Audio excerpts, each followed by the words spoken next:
rèé o. Ètò tó kọ́ ni lọ́gbọ́n tó fi ní lọ́kàn balẹ̀. Ó ní nímọ̀ràn ìyè láti táyé wa ṣe ni. Ọ̀rọ̀ ìṣítí ìbánirẹ́pọ̀ àtúnṣe gbogbo wa. Bàbá wa túmọ̀ látẹnu bàbá Sẹ̀líkà. Sẹ̀líkà Voice of Salvation náà rèé o. Sẹ̀líkà Voice of Salvation náà rèé o.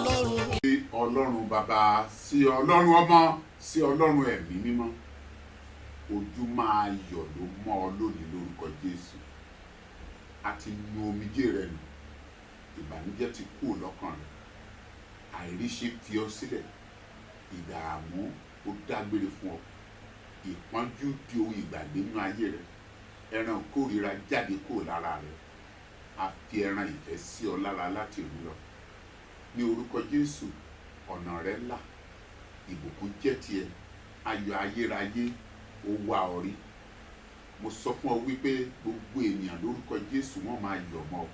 Gbogbo ibi tí àwòrán rẹ bá dé wọ́n máa ṣàánú fún ọ. Gbogbo ibi tí orúkọ rẹ bá dé wọ́n máa ṣàánú fún ọ.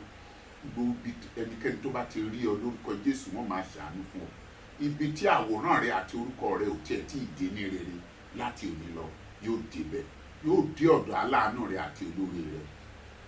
Bó ṣe jáde lónìí òní jáde lé ikú lọ́wọ́ òní jáde lé àìsàn lọ́wọ́ ní orúkọ Jésù ni mo gbàdúrà. Amen. I bless you this morning with the power of God, that God will favor you. The favor of God will locate you.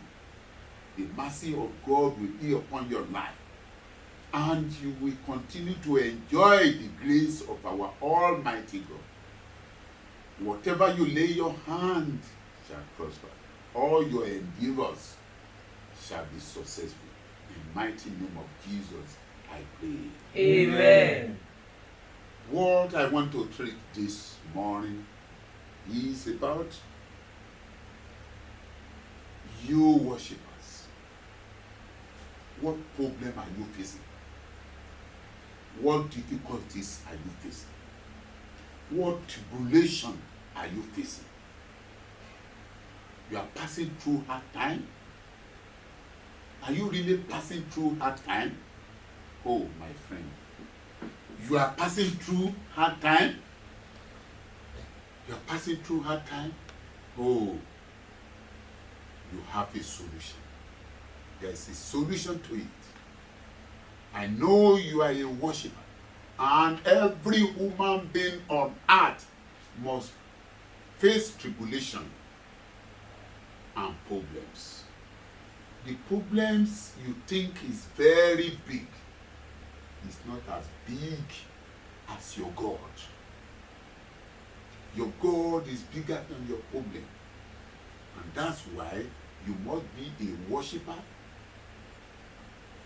You must be a steadfast person. A person that stands on the rock of Jesus. That can never be moved with the ocean, or the waves of the ocean. When you are not moved by the waves of the ocean, then you become a worshiper. Being a worshiper doesn't mean you will not face tribulation. You will face many tribulations in life.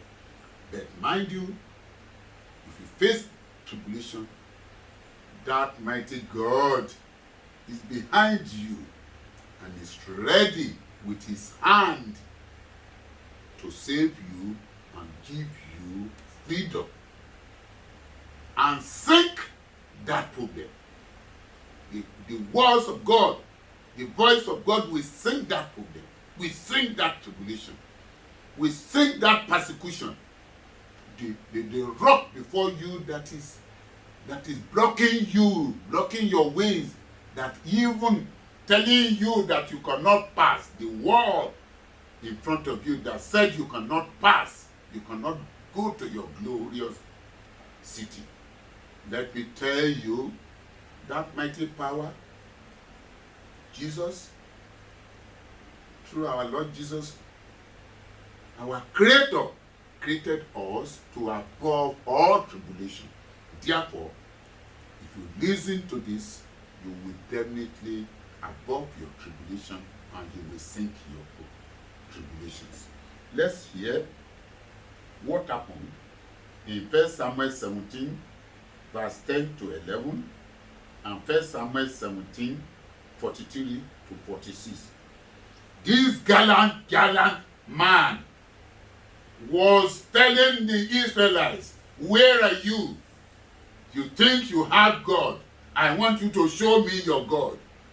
That tribulation before you is telling God, is challenging God, your God, that your God should come out to save you. Then challenge him back, challenge that tribulation back, that you have a mighty God that can destroy it in a moment. Just a blow of wings will perish all your tribulation. We sink all your tribulation. You make all your tribulation not known again. And the shout of Hosanna will come out of your mouth. Say that God has saved me. Let's hear from you. And the Philistines said, I defy the armies of Israel this day. Come out. Give me a man that we may fight together. Yes. When Saul and all Israel heard those words of the Philistines, they were dismayed and greatly Are you afraid. dismayed because you are a church goers?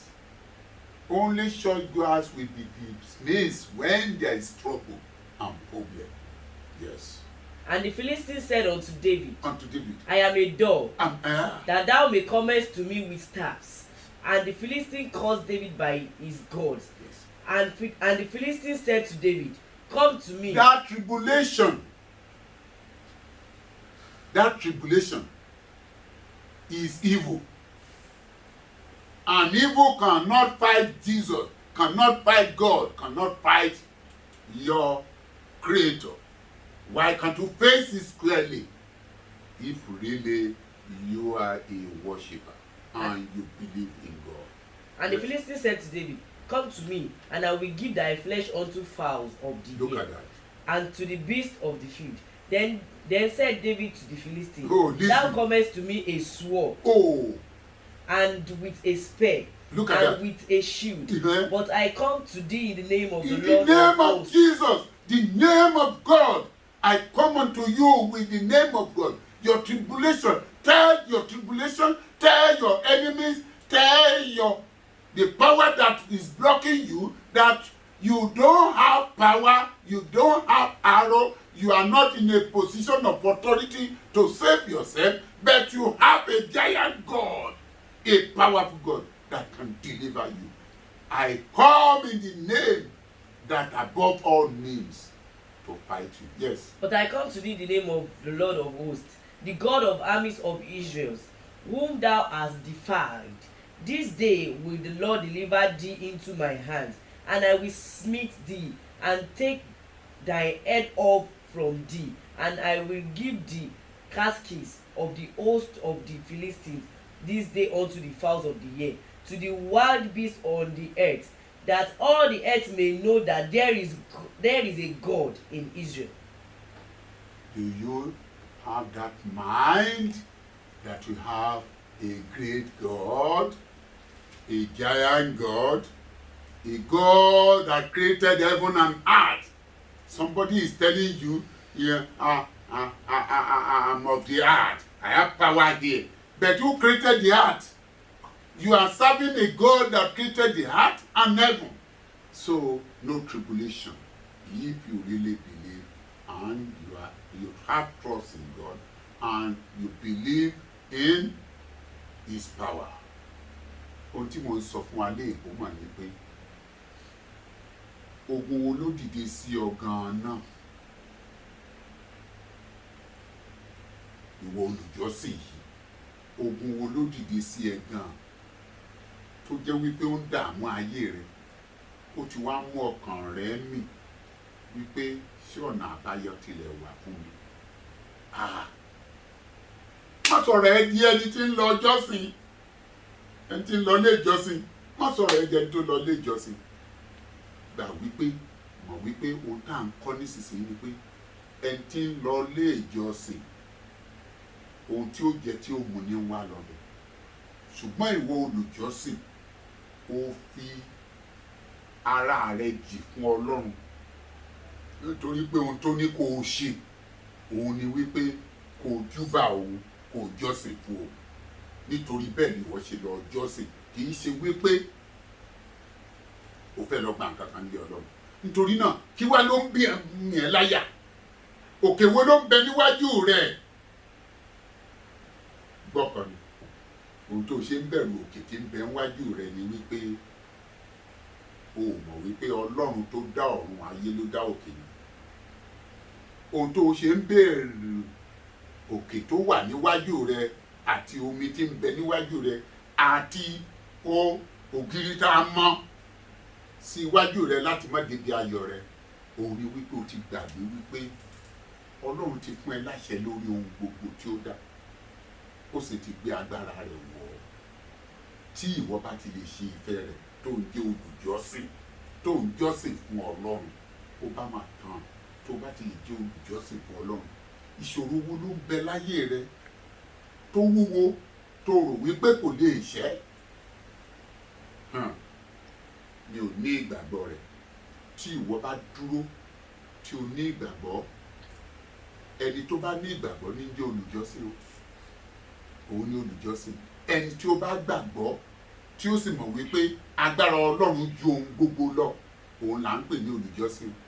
Kì í ṣe ẹni tó ń lọ jalè nínú ilé mímọ́. Jíjalè tí mò ń sọ kì í ṣe kó lọ jí nǹkan kan níbẹ̀, ṣùgbọ́n tó kàn fẹ́ jẹ́ orí ọ̀fẹ́ Ọlọ́run kó ń sá lọ tiẹ̀ láti jẹ́ orí ọ̀fẹ́ tán. Ọjọ́ ìwọ náà tún jẹ́ o tètè já kó bẹ́ẹ̀ tiẹ̀, o tètè gbá tó má gbà kí á kó bẹ́ẹ̀. Ọkàn tí wọ́n gbé lọ ilé ìjọsìn yẹn, ó ìṣe olùjọ́sìn. O lọ sí ilé ìjọsìn ni, ṣùgbọ́n olùjọ́sìn máa dúró nínú ìṣòro, pé ìṣòro kí ìṣòro tó bá dé, ẹni tó dá ayé àti ọ̀run mà lèmi fẹ̀yìntì, àpáta ayérayé. Mo bi ẹ́ léèrè, ẹni bá dúró lórí àpáta tí ó kọ́lé rẹ̀ sórí àpáta, bí òjò dé, bí ìṣàn omi dé, kò lágbára lórí rẹ̀. Ṣùgbọ́n nítorí pé o ti mọ̀ fúnra ara rẹ wípé orí iyanrìn ló kọ́lé rẹ sí, ìwọ gan máa gbàdúrà kójò má rọ̀ ni, torí o ti mọ̀ pé tójò bá rọ̀ àgbàrá ni ó gbé ilé yẹn lọ. Olùjọ́sìn, dìde, má bẹ̀rù. Olùjọ́sìn, má bẹ̀rù ìṣòro tó ń bẹ wájú rẹ. Ìwọ olùjọ́sìn tó ń gbọ́ ọ̀rọ̀ yìí, má bẹ̀rù ìṣòro tó wà níwájú rẹ.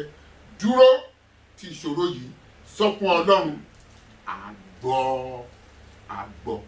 Jẹ́ ká wò ó, ṣó wà nínú ìwé mímọ́ ni?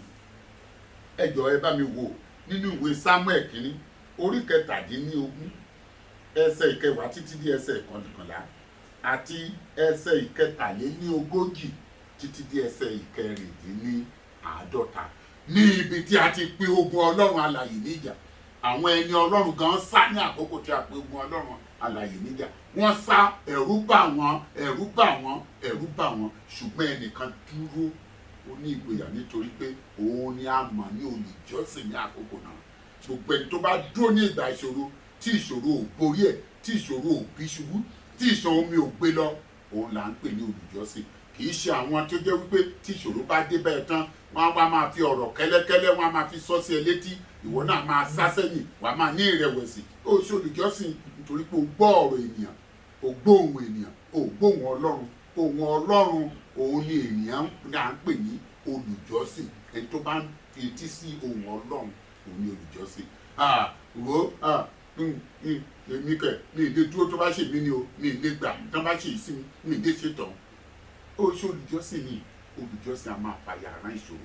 Dáfídì dúró bí ogun náà tilẹ̀ le tó, ó dúró. Ẹ jẹ́ ká gbọ́.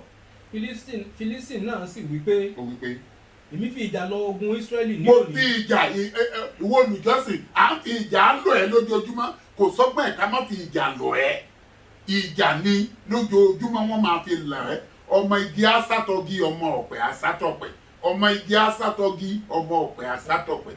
Olùgbàlà mo sádi ọ méèlé owó ẹbọ gbọ́rọ̀ mi yẹ wo ọmọ igi asátọ́gi. Èṣù ń dán ọmọ ẹ̀ wò mọ́ nítorí pé ó ti wà náà pápẹ́ èṣù.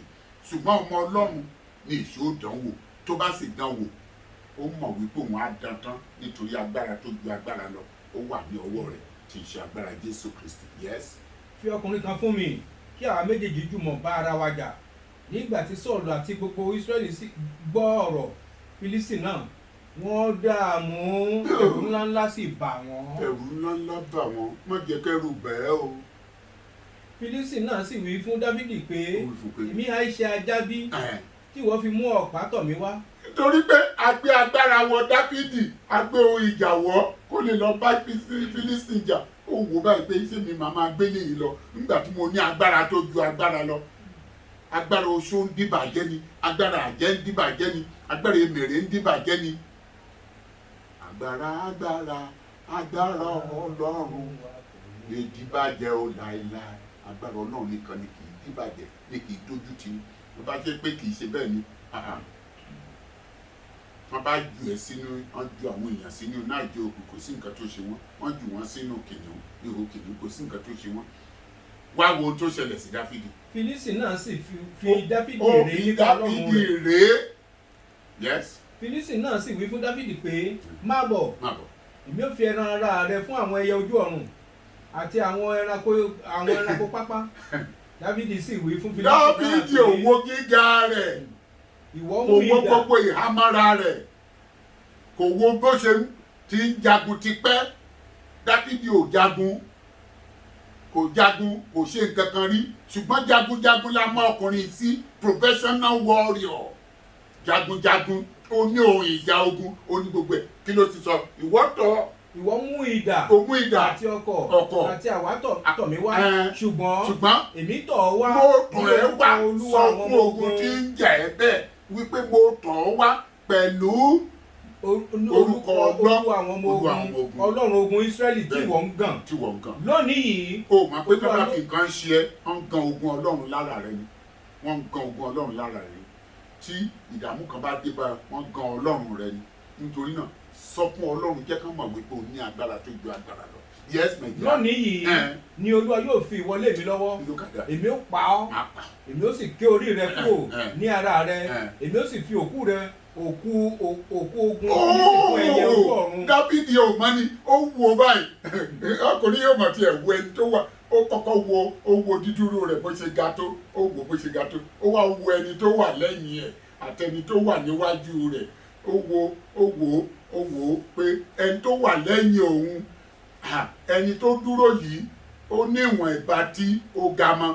Ẹni tó wà lẹ́yìn òun, wọ́n á rí orí rẹ̀ toró ga ju ọ̀run lọ. Ó ga ju ayé lọ, ó ga ju ọ̀run lọ. Nítorí náà àyà Dáfídì dúró.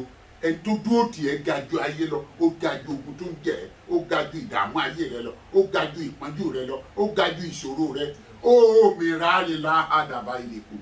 Nítorí náà dìde pé Ọlọ́run alààyè. Yes. Èmi ó sì fi òkú ogun Fílísítì fún ẹyẹ ojú ọ̀run lónìí yìí àti fún ẹranko ìgbẹ́, gbogbo ayé yóò sì mọ̀ pé Ọlọ́run wà fún Ísírẹ́lì.